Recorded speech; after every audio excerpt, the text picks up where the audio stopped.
الحمد لله وكفى وسلام على عباده الذين اصطفى خصوصا على محمد المصطفى وآله الطيبين الطاهرين الشرفاء. أما بعد فقد قال الله جل شانه في محكم كتابه بسم الله الرحمن الرحيم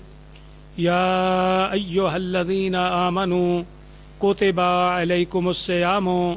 كما كتب على الذين من قبلكم لعلكم تتقون. صدق اللہ العلی العظیم. میرے تمام مسلمان ناظرین و سامعین، میرے تمام صاحبان ایمان بھائیوں بزرگوں، آج فضائل رمضان کے حوالے سے ہمارا 25واں درس ہے.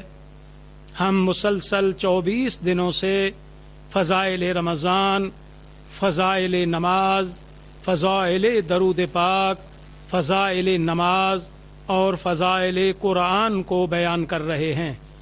جس آیہ مبارکہ کو فضائل رمضان کے حوالے سے عنوان قرار دیا گیا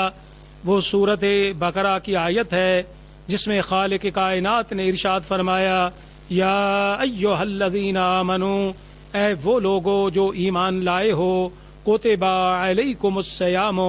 فرض کیے گئے ہیں تم پر روزے، کما کتب علی الذین من قبلکم، جس طرح فرض کیے گئے تھے ان لوگوں پر جو تم سے پہلے تھے، لعلکم تتقون، تاکہ تم متقی بن جاؤ، تاکہ تم بچ جاؤ، تاکہ تم جہنم کی آگ سے نجات پا جاؤ.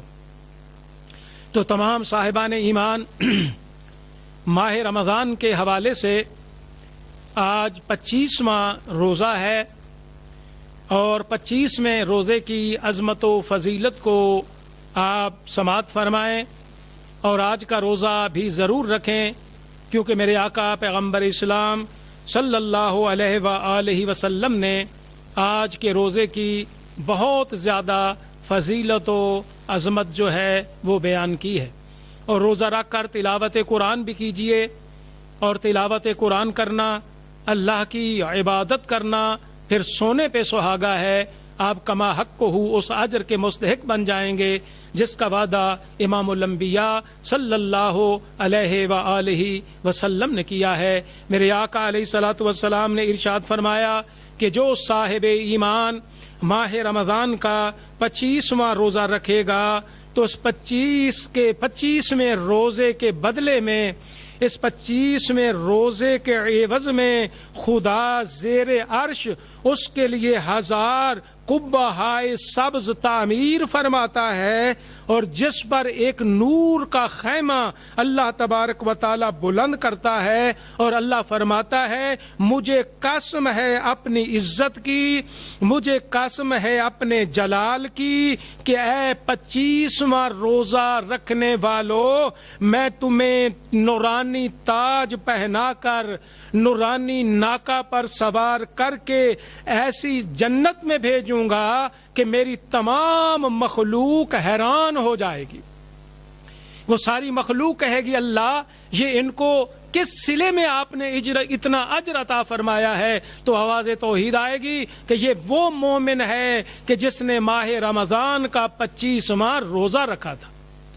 تو میرے مسلمان سامعین و ناظرین، آپ نے ملاحظہ فرمایا کہ آج کے روزے کی کتنی بڑی فضیلت ہے کہ پیغمبر اسلام صلی اللہ علیہ وآلہ وسلم بیان فرماتے ہیں کہ زیر عرش اللہ تبارک و تعالی اس روزہ دار کے لیے جو 25واں روزہ رکھتا ہے 1000 قبہ ہائے سبز تعمیر فرماتا ہے، جس پر نور کا خیمہ بلند کرتا ہے. اور پھر اللہ فرماتا مجھے اپنی عزت کی قسم، مجھے اپنے جلال کی قسم، میں تم کو 1000 نورانی تاج پہنا کر، نورانی ناکا پر سوار کر کے ایسی جنت میں بھیجوں گا کہ تمام مخلوق حیران ہو جائے گی. وہ سوچے گی کہ یہ اجر کیسے اتنا عظیم اجر اس مومن کو مل گیا؟ تو آواز توحید آئے گی کہ اس نے ماہ رمضان کا 25واں روزہ رکھا تھا، اس کے بدلے میں خدا اس کو یہ جزا جو ہے وہ عطا کر رہا ہوں۔ تو میرے تمام مسلمان سامعین و ناظرین، آج کا 25واں روزہ ضرور رکھیں اور جملہ شرائط روزہ پر عمل کرتے ہوئے اس اجر و ثواب کے مستحق بن جائیں جس کا وعدہ پیغمبر اسلام صلی اللہ علیہ وآلہ وسلم نے بیان کیا ہے۔ اور روزہ رکھنے کے ساتھ ساتھ جس طرح کہ میں یہ عرض کر رہا ہوں کہ تلاوت قرآن بھی ضرور کیجیے، قرآن مقدس کو ضرور پڑھیے، کیونکہ قرآن پڑھنے والا اللہ کا دوست ہے۔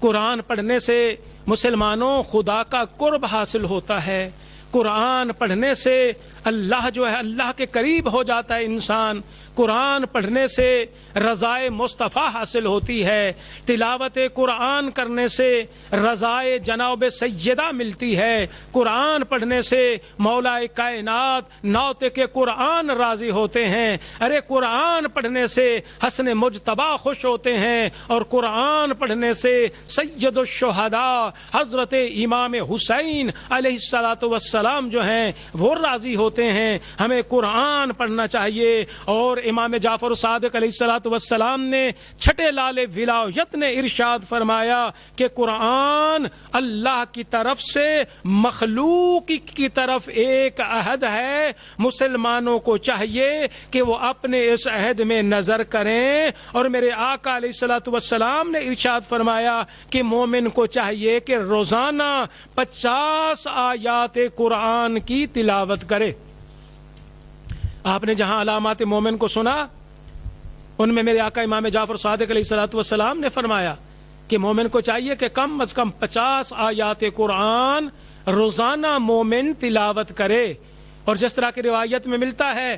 کہ اسحاق بن عمار کہتا ہے کہ میں نے حضرت امام جعفر صادق علیہ الصلوۃ والسلام سے عرض کیا کہ میں آپ پہ قربان جاؤں، میں قرآن کا حافظ ہوں، اے مولا یہ بتائیں کیا میں تلاوت قرآن جو ہے وہ زبانی کرتا رہوں یا قرآن کو دیکھ کر پڑھوں؟ تو میرے آقا علیہ الصلوۃ والسلام نے ارشاد فرمایا کہ قرآن کو دیکھ کر پڑھا کرو، کیا تمہیں پتہ نہیں ہے کہ قرآن کو دیکھنا بھی عبادت ہے؟ ایک انسان قرآن کی تلاوت کرتا ہے دیکھ کر تو اس کو دگنا ثواب ہو گیا۔ ایک تو قرآن پڑھنے کا اجر ہے، اور دوسرا میرے آقا علیہ الصلوۃ والسلام نے فرمایا کہ قرآن کو دیکھنے کا ثواب ہے، یعنی النظر الی المصحف عبادہ، قرآن کو دیکھنا بھی اللہ کی عبادت ہے۔ جناب رسول خدا صلی اللہ علیہ وآلہ وسلم نے ارشاد فرمایا، میرے آقا علیہ الصلوۃ والسلام نے فرمایا کہ اپنے گھروں کو قرآن کی تلاوت سے منور کرو، اپنے گھروں کو تلاوت قرآن سے منور کرو، کیونکہ رسول خدا علیہ الصلوۃ والسلام کی حدیث ہے کہ جن گھروں میں رات کو قرآن پڑھا جاتا ہے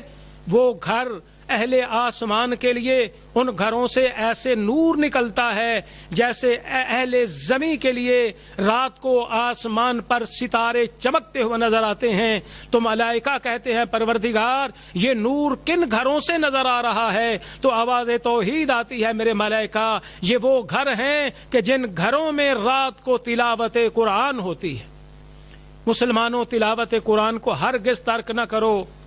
پیغمبر اسلام صلی اللہ علیہ وآلہ وسلم کی آخری وصیت بھی یہی ہے۔ حضرت علی بن ابی طالب علیہ الصلوۃ والسلام کی آخری وصیت بھی حسن و حسین کو یہی ہے۔ ظاہراً وہ وصیت حسن و حسین کے لیے تھی، لیکن حقیقت میں ہمارے لیے ہے، کیونکہ حسن و حسین علیہ الصلوۃ والسلام جو ہیں وہ شہزادے تو کبھی بھی تلاوت قرآن کو چھوڑ ہی نہیں سکتے ہیں، وہ تلاوت قرآن کو ترک کر ہی نہیں سکتے ہیں۔ ہم کو مولا علی یہ پیغام دینا چاہتے تھے کہ اے میرے ماننے والو، کبھی تلاوت قرآن کو ترک نہ کرنا، کبھی تلاوت قرآن کو نہ چھوڑنا۔ تو میرے آقا علیہ الصلوۃ والسلام نے ارشاد فرمایا اے مومنو اپنے گھروں کو تلاوت قرآن سے منور کرو، اور فرمایا کہ یہود و نصارہ کی طرح ان کی قبریں نہ بناؤ کہ انہوں نے بھی اپنے گرجوں میں نمازیں پڑھی اور گھروں کو محروم چھوڑ دیا۔ پس جس گھر میں تلاوت قرآن زیادہ ہو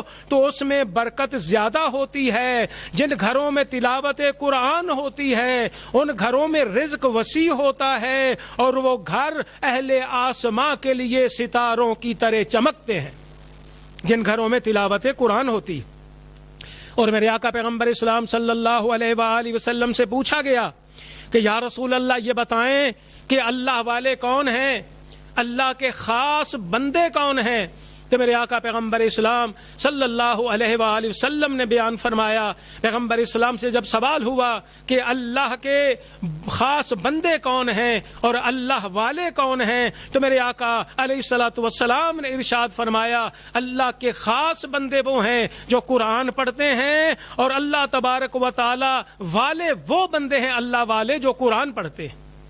تو مومنین، اگر آپ اللہ والے بننا چاہتے ہو، اللہ کے خاص بندے بننا چاہتے ہو تو تلاوت قرآن کرو۔ اور حضرت امام جعفر صادق علیہ الصلوۃ والسلام نے ارشاد فرمایا کہ جو شخص قرآن کو دیکھ کر تلاوت کرے گا اس کی بصارت دیر پا ہوگی۔ اور میرے آقا علیہ الصلوۃ والسلام نے ارشاد فرمایا کہ جو قرآن پاک کی تلاوت کرے گا اللہ تبارک و تعالی اس کے والدین سے عذاب کو ختم کر دے گا۔ اور اسی طرح میرے تمام مسلمان سامعین و ناظرین، حضرت امیر المؤمنین علی بن ابی طالب علیہ الصلوۃ والسلام سے ایک طویل حدیث جو ہے وہ روایت ہے کہ جناب علی مرتضی شیر خدا فرماتے ہیں کہ میں نے جناب رسالت مآب صلی اللہ علیہ وآلہ وسلم کو فرماتے ہوئے سنا ہے، رسول خدا فرماتے تھے کہ ضرور فتنے واقع ہوں گے۔ میں نے عرض کیا یا رسول اللہ پھر ان فتنوں سے بچاؤ کیسے ہوگا؟ تو میرے آقا نے فرمایا یا علی کتاب خدا کے ذریعے،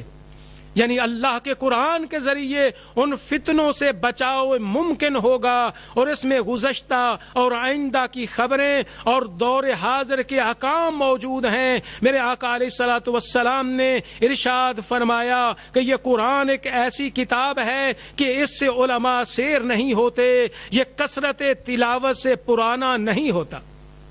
جتنا قرآن کو پڑھو گے اتنا لطف زیادہ ہے، جتنا قرآن کو سمجھو گے اتنا لطف زیادہ ہے۔ تو پیغمبر اسلام نے فرمایا کہ یہ تلاوت قرآن سے یا کثرت تلاوت قرآن سے اس کا ذکر پرانا نہیں ہوتا۔ مولا نے فرمایا قرآن کے عجائبات ختم نہیں ہوتے، اور فرمایا اگر اسے کوئی سرکش چھوڑ دے گا تو وہ خداوند عالم اس کو پست کر دے گا، اور جو ہدایت کو اس کے غیر میں طلب کرے گا وہ گمراہ ہوگا۔ میرے آقا پیغمبر اسلام صلی اللہ علیہ وآلہ وسلم نے فرمایا جب علی بن ابی طالب نے پوچھا کہ فتنوں سے بچنے کا راستہ کون سا ہوگا، تو پیغمبر اسلام نے فرمایا کہ قرآن کے ذریعے۔ کیوں کہ یہ قرآن اللہ کی مضبوط رسی ہے، کیوں اس لیے کہ قرآن صراط مستقیم ہے، اور پیغمبر اسلام نے فرمایا جو اس پر عمل کرے گا ثواب پائے گا، جو اس کے ساتھ حکم کرے گا وہ عادل ہے، اور جس نے اس کی طرف دعوت دی گویا اس نے سیدھے راستے کی طرف بلا لیا۔ یعنی قرآن ہدایت ہی صراط مستقیم کی کرتا ہے، یعنی قرآن جو ہے یہ کبھی بھی کسی کو گمراہ نہیں کرتا۔ قرآن ہدایت ہے، قرآن رحمت ہے، قرآن فرقان ہے، اور قرآن مقدس جو ہے اس کی تلاوت کرنے سے انسان کے گناہ ختم ہوتے ہیں۔ اور حضرت امام جعفر صادق علیہ الصلوۃ والسلام نے ارشاد فرمایا اور اپنے آباء طاہرین سے نقل فرمایا، میرے مولا نے فرمایا کہ 3 چیزیں ہیں جو قیامت کے دن اپنا اپنا شکوہ اللہ کے دربار میں پیش کریں گے۔ یہ صادق آل محمد فرما رہے ہیں، جو صادق ہیں، اور صادق آل محمد نے اس کا سلسلہ نسب جو ہے، سلسلہ جو روایت جو ہے وہ صادق نبی تک پہنچتا ہے۔ وہ فرماتے 3 چیزیں اللہ کے حضور شکایت کریں گی۔ لوگوں نے پوچھا کہ وہ کون سی 3 چیزیں ہیں، تو میرے آقا نے فرمایا پہلا وہ مسجد جو غیر آباد ہو جس میں کوئی نماز نہ پڑھتا ہو۔ دینی مرکز تو بڑے شوق سے بنا لیا، دینی مرکز تو راتوں رات بن گیا، لیکن اس میں کسی نے آ کر نماز نہ پڑھی، تو مولا نے فرمایا وہ غیر آباد مسجد قیامت کے دن شہر کے باسیوں کی اللہ کے دربار میں شکایت کرے گی کہ یہ لوگ جو تھے انہوں نے مجھے بنایا تھا لیکن کسی نے نماز نہیں پڑھی تھی۔ اور مولا نے فرمایا دوسرا وہ عالم جو جاہلوں کے درمیان ہو اور اس سے کوئی مسائل دینیہ آ کر دریافت نہیں کرتا۔ اور تیسرا میرے مولا نے ارشاد فرمایا قرآن جو گھر میں رکھا ہوا ہے اس کے اوپر غلاف چڑھا چڑھا کے اس کو رکھا ہوا ہے